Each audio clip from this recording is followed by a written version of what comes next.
Hello Year 3, so today's writing work is related to the grammar lesson that you had today. So if you were in Jade group, you do not need to do this writing task because you weren't part of our grammar lesson this morning and you would have been set replacement work by Miss Fernandez already. Everybody else, make sure you have seen this morning's grammar video and already completed the grammar task before you attempt this writing. Otherwise, it's going to be far too tricky because it relies on knowledge that you've already learned in your grammar lesson today. So hopefully you've got pen and paper ready and you're ready to write down the date and LI. So pause the video if you need to.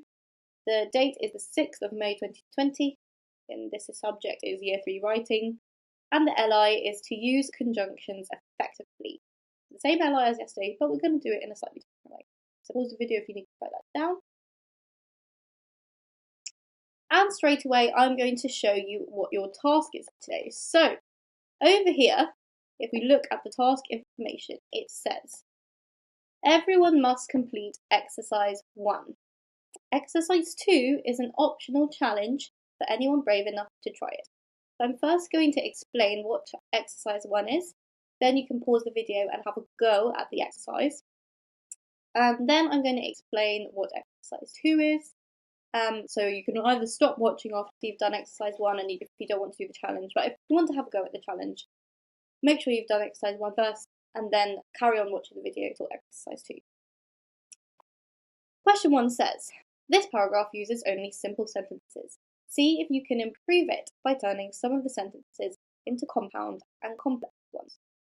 Now remember, compound and complex sentences are just sentences where there are two clauses joined together, 2 or more clauses joined together. So an independent clause on its own is a simple sentence, and that is what this passage is all made up of. And we've actually looked at this passage already in our grammar lesson. So we looked at how each of these sentences was just a simple sentence because it was just one independent clause on its own in each, before each full stop. So we need to turn these sentences into compound and complex ones. What type of word do we need to make compound and complex sentences? You got it, it's conjunctions. So in a second, I'm going to put up on the screen a list of different types of conjunctions. And I'm going to categorize them by if they help you to make compound sentences or complex sentences.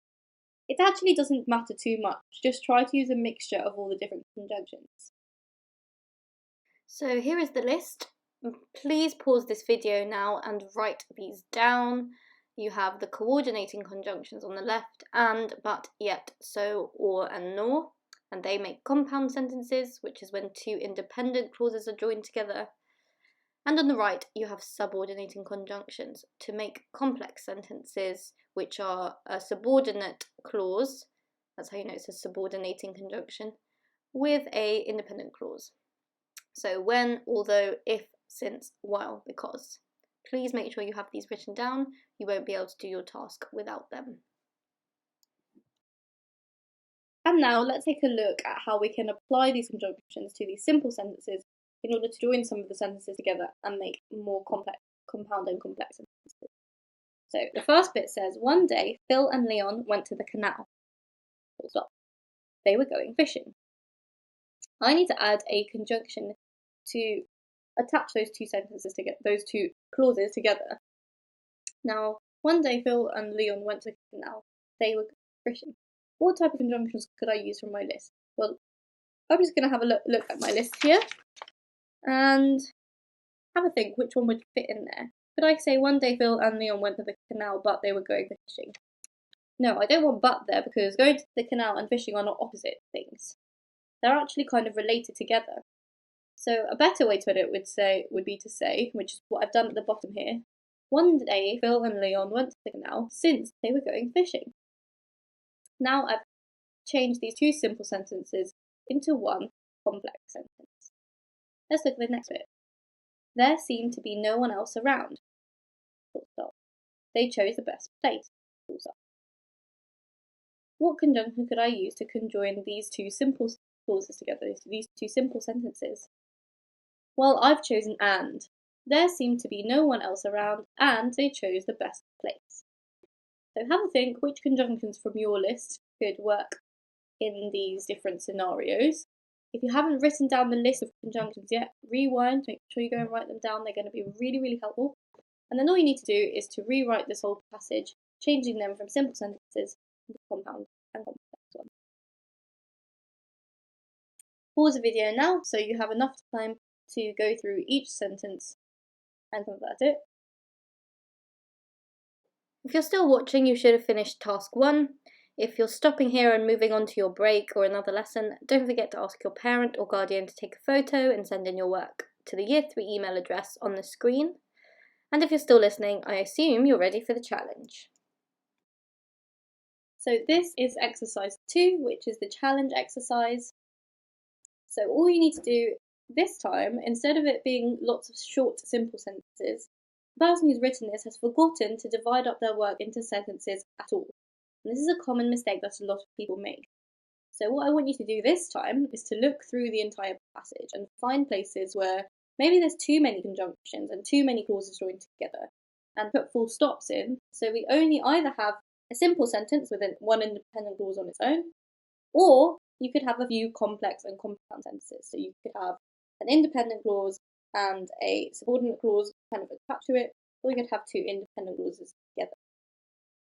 I've done the first bit for you to make it easy so you can understand what kind of tricks you could use.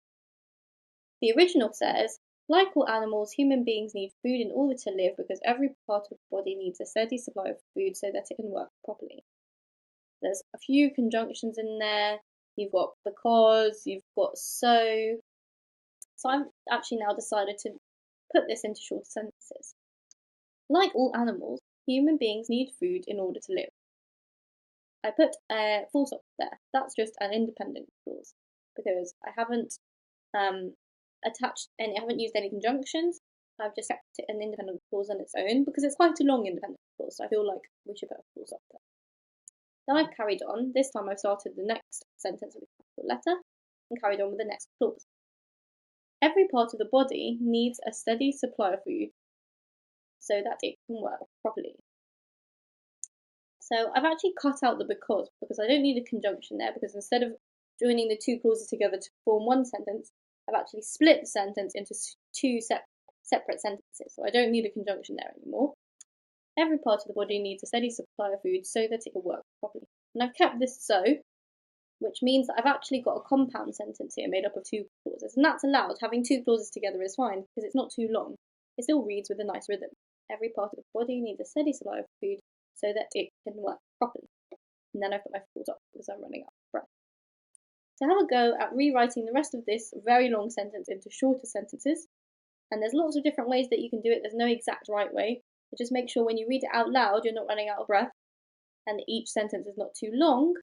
But also try to make sure that you don't have loads of just short, simple sentences, because that would also be boring to read. So we need a mixture. Some simple sentences, some complex sentences, and some compound sentences. Good luck. I look forward to seeing who can complete this challenge. And I will see you all again tomorrow.